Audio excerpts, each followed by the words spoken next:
Visuals చూస్తున్నాం. రంగారెడ్డి జిల్లా కాటేదాన్ పారిశ్రామిక వాడలో బబుల్ రెడ్డి నగర్లో ఎక్సైజ్ డిటిఫ్ అధికారులు దాడులు నిర్వహించారు. ఓ ఫ్యాక్టరీలో అధికారులు సోదాలు చేయగా గుట్టు చప్పుడు కాకుండా తయారు చేస్తున్న ప్రాణాంతకరమైన నల్లమందును స్వాధీనం చేసుకున్నారు. అక్రమంగా ఈ నల్లమందును తయారు చేస్తూ లక్షలు సంపాదిస్తున్న వ్యక్తులను పోలీసులు అరెస్ట్ చేశారు. వీటి విలువ సుమారు 1,73,00,000 ఉంటుందని అధికారులు అంచనా వేశారు. ఇక ఇదే అంశానికి సంబంధించి మరిన్ని అప్డేట్స్ ను మా క్రైమ్ బ్యూరో చీఫ్ కృష్ణ అందిస్తారు. కృష్ణ, చెప్పండి.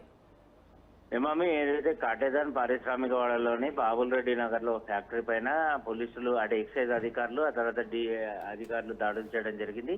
ఈ ఫ్యాక్టరీలో రాజస్థాన్ ప్రాంతం నుంచి ఏదైతే కొందరు వ్యక్తులు ఈ నల్ల మందుని ఇక్కడికి తీసుకొచ్చి దాని నుంచి ఓపీఎం డ్రగ్ అనేది ఒకటి తయారు చేశారు. వీటన్నిటిని కూడా ఏదైతే గుట్కాలు పాన్ మసాలా తయారు చేసే దాంట్లో మత్తు పదార్థంగా వాడేందుకు దాన్ని ఉపయోగించడం కూడా జరుగుతుంది. అంతేకాకుండా ఈ డ్రగ్స్ వ్యవహారానికి సంబంధించి సిటీ ప్రాంతాల్లో వీకెండ్ సమయంలో పెద్ద ఎత్తున నల్ల మందు కానీ ఓపీఎం డ్రగ్ కి అధికంగా ఏదైతే డిమాండ్ ఉండడంతో లక్షల రూపాయలు సంపాదించవచ్చన్న ఉద్దేశంతో ఈ ఫ్యాక్టరీని అద్దెకు తీసుకొని దాంట్లో నడిపిస్తున్నట్లుగా ఎక్సైజ్ అధికారులు తెలుసుకొని దాడి చేశారు. ఈ హఫీజ్ అనే ఒక వ్యక్తిని అదుపులోకి తీసుకొని అతని దగ్గర నుంచి 32 లక్షల రూపాయల విలువ చేసే ముడి పదార్థాన్ని స్వాధీనం చేసుకున్నారు. మిగతా వ్యక్తులు పరారీలో ఉన్నారని వీలైనంత త్వరలో వారిని కూడా అరెస్ట్ చేస్తామని స్పష్టం చేయడం జరిగింది.